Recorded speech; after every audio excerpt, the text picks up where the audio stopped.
Hello, everyone, and welcome back to this week's episode of the Rosen Rubini podcast, Making Sense of This World. My name is Manas Chavla, and as always, I'm really pleased to be joined by CEO and Head of Research, Brunello Rosa. And this week, we're talking about the one piece of news that we've foreshadowed, perhaps for the last 2 years, and possibly most consequential piece of news of 2024 is Trump's re-election to the White House. It was an absolute sweep. Most of the polls and the betting market said that it would come roughly close. It did not. Trump won the popular vote, which very few people saw coming. He won every single swing state, and it's being described as a total wipeout. Brunello, you mentioned the newsletter. He's only the second president to come back in office since Grover Cleveland in the late 1800s. Let's start to unpack, the election results. What exactly happened, and where did Trump win votes, and where did the Democrats lose votes? Yeah, so as you said, big comeback. Only Grover Cleveland managed to be the 22nd and 24th presidents of the US at the end of the 19th century. And then this was a resounding victory because he won the Electoral College, 312 delegates versus 226 for Kamala Harris. The popular vote, with nearly 75 million votes versus 71 for Kamala Harris, and the majority of votes, 50.5%, something that hasn't happened in the last 20 years. All Republican presidents were elected with a minority vote, losing the popular vote. The last one was George W. Bush in 2004, but we remember this was after the Twin Towers and so on. He won the Senate for sure. 4 senators were taken from the Democrats.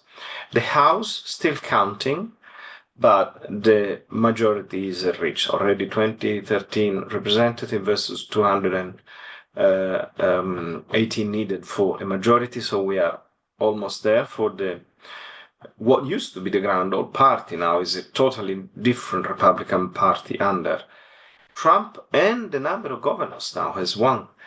So 27 for the Republicans and 23 for the Democrats. Is that enough? Not enough.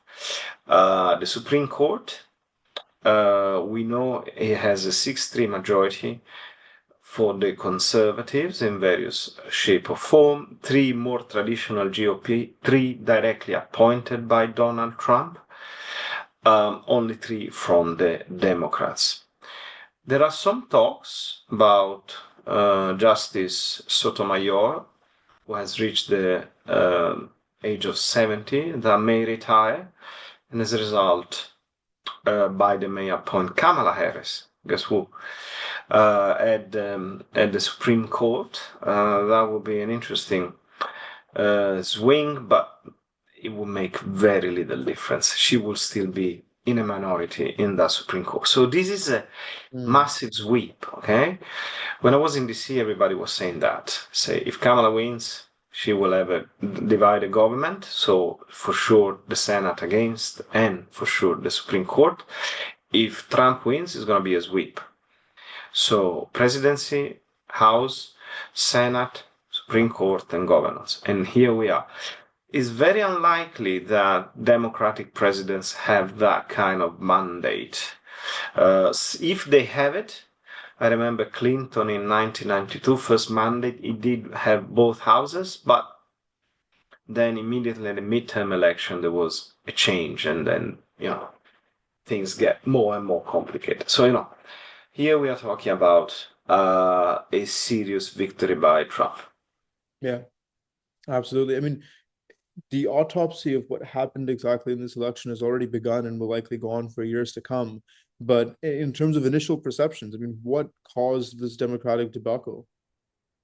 And that was a debacle because 10 million votes lost from 2020, when Biden was elected with 81 million votes, to 2024, when Kamala was elected, was not elected with 71 million votes. Where are these 10 million votes gone. There are a number of conspiracy theories circulating about vote counting and so on. We don't want to go there unless they become somehow substantiated.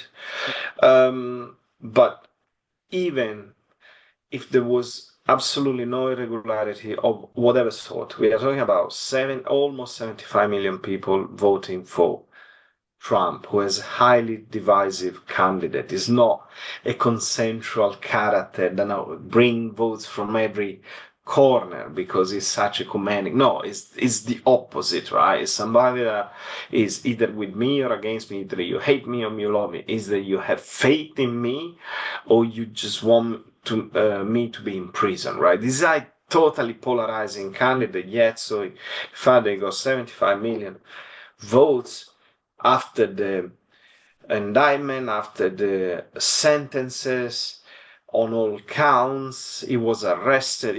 This is a guy that, has managed to survive almost anything. So that's his biggest strength, a resilience that very unlikely Democratic candidates have. What has caused this debacle for the Democrats then? First of all, Kamala Harris only has 107 days to build their candidacy after being kept in the dark for the vast majority of Biden's presidency. She was given the immigration task. She was considered not to have delivered well enough. Hence, she said, thank you very much. Stay in your little corner there. Just don't complain too much. And then all of a sudden, the Democrats decided to bring her as the front runner for the entire party, in spite of the fact that they had the Gavin Newsom, the Shapiro, the Moore, heavyweights that could have contended the place and for sure will now be running in 2028 if there would be elections. So that's for sure. Second, even if she had more time, probably her character, her charisma wasn't exactly what was needed. She's not an Obama, she's not a Clinton. When she was at CNN speaking about the economy, she seemed, I would say, almost unprepared. That doesn't help, okay? If you want to win an election in which your weakest point is be careful, not the economy, which was the strongest point of Biden. 30 million jobs created, the fastest growing economy in the developed world, way above European countries and even China to some extent. There's a big positive legacy to talk about. But there was the inflation problem that remains stuck with people's mind that is Biden's fault, even if it wasn't, because it was caused by COVID and the war in Ukraine. Yes, the fiscal stimulus might have been excessive, but then the Fed was there to make sure that excessive money was withdrawn. So, things were more or less they were supposed to work. But, most people don't even care who controls inflation, whether it's the Fed, the government, and so, they just put everything together. Exactly. If the president's, it's the president's fault. And then I would say the biggest problem was that the Democrats were not able to intercept and interpret the people's discontent with their lives in general, something that Trump managed to do. So, I think these are the biggest factor behind the defeat. Yeah. And, while that autopsy is important, what's perhaps most important is what are the consequences of a second Trump presidency, and more importantly, how a second Trump presidency is different from what we saw before. It seems to be just as unpredictable, if not more. And if the last few days have told us something, Trump, intends to rule with even more of an iron fist this time than he did before. So what do you make of this? What are his top priorities? What is his sort of the noise on the appointments, on senior appointments look like? So, look, nothing is certain until we will know the key positions in government, right? We know about the chief of staff. And she's, relatively um, mainstream GOP. So that's partly reassuring, although it's not going to be a Kelly that constrained Trump for a year. She will do exactly what Trump wants.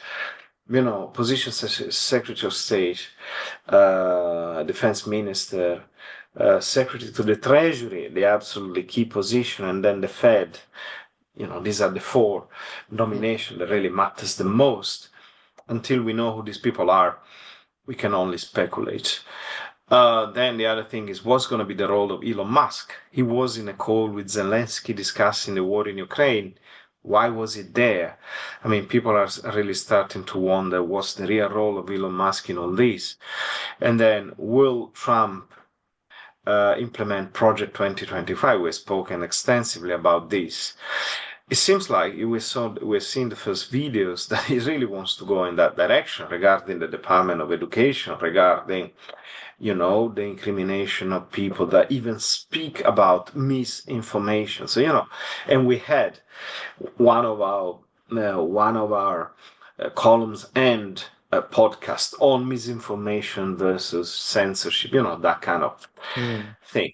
Now, in terms of policies, assuming that all what I said so far will be somehow resolved, and let's assume in a relatively positive way, so sensible people in the right places, right? Instead of weirdos, that is always possible. But then what is it Trump wants to do? Now, although some of his policies seem reckless, there might be a logic to it. So, first and foremost, nobody gets elected just to disappoint his own electorate. So, first thing, tax cuts. That's the promise of Republican presidents since Reagan, and they have always done that, will continue to do so. For the poor, no, mostly for the rich. Something to the poor as well, just to show that, he has done, he's made good of his promises, but Vettel is going to be mostly for the rich. How is he going to pay for that? Well, the two biggest sources of revenues will be the reduction of fees deriving from the Inflation Reduction Acts that now cost around 1.3 trillion to the US administration. You just reduce it by half a trillion or more, maybe a trillion itself, and that's 1 trillion in the coffers. Then tariffs, collect them around the world with, by imposing this 10%, 20% to everybody, 60% to China. So, this is more money coming in. What's the impact of this? It's definitely inflationary for the US. I think overall disinflationary for the rest of the world. But then if it's inflationary on the US, and we know that inflation cost Biden the presidency, what is he going to do if he causes inflation himself? So he will do two things: massive deregulation and pumping oil as there was no tomorrow, okay, which will keep a massive lead on the inflation spike. Consequence is that all the Green Deal, green transition, whatever, this goes to the bin for the next 4 years. It's not going to happen. I think then Europeans will have to think harder whether they want to be the only one in the world pursuing green objectives. Well, they just had a massive flooding. We saw that in Valencia. So many hundreds of people died because of a totally unjustified, so to speak, hurricane in the middle of the Mediterranean Sea, which shouldn't even happen, yet is happening because climate change is there. But this administration doesn't believe in it, so they will continue doing so. Implications for monetary policy. We know we discuss all the time about central banks. The Fed might need to cut rates a little bit slower or to a lesser extent. The ECB, the BOE will need to cut rates probably faster and deeper than otherwise. So these are I think, the main consequences of the Trump administration. Hence, how is the market going to react? We saw the rally in equity markets. I think will continue at least until the inauguration. Same for the Bitcoin, the big hero, the Bitcoins going towards 100.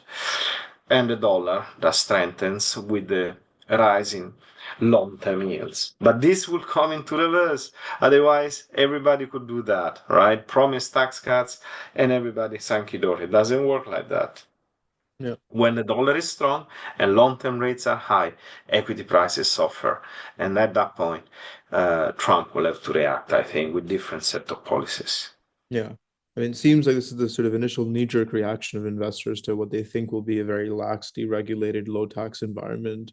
Whether or not that materializes, whether or not Trump can keep inflation in check, whether or not the geopolitical picture actually becomes more stable, all of those things will have an effect on how the markets react and if they sustain this optimism, so to say.